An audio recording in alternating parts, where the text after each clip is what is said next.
പഹൽഗാം ഭീകരാക്രമണത്തിൽ കൊല്ലപ്പെട്ട മലയാളി എൻ രാമചന്ദ്രന് വിട നൽകി നാട്. എറണാകുളത്തെ സ്വകാര്യ ആശുപത്രി മോർച്ചറിയിൽ സൂക്ഷിച്ചിരുന്ന മൃതദേഹം രാവിലെ 7 മണിയോടെയാണ് പൊതുദർശനത്തിനായി ചങ്ങമ്പുഴ പാർക്കിലെത്തിച്ചത്. ഗവർണർ രാജേന്ദ്ര അർലേക്കർ, മന്ത്രി P Rajeev, Goa governor PS Sreedharan Pillai അടക്കം നിരവധി പേർ അന്തിമോപചാരം അർപ്പിച്ചു.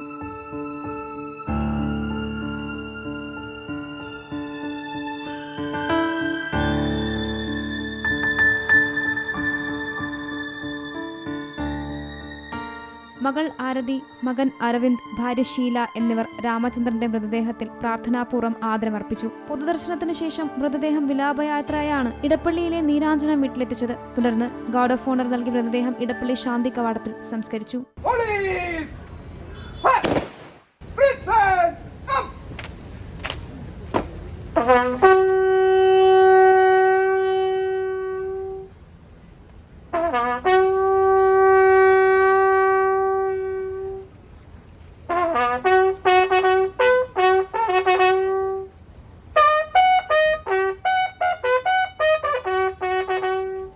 അവധിക്കാലം ആഘോഷിക്കാൻ ഭാര്യ ഷീലയ്ക്കും മകൾ ആരതിക്കും പേരക്കുട്ടികൾക്കുമൊപ്പം ഏറെ പ്രതീക്ഷകളോടെ യാത്ര തിരിച്ച രാമചന്ദ്രനാണ് കേരളത്തിന്റെയും രാജ്യത്തിന്റെയും വിങ്ങുന്ന ഓർമ്മയായി മാറിയത്.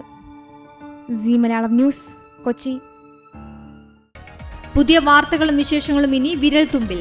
എല്ലാ ഡിജിറ്റൽ പ്ലാറ്റ്ഫോമുകളിലും ഇപ്പോൾ സീ മലയാളം ന്യൂസ് ലഭ്യം.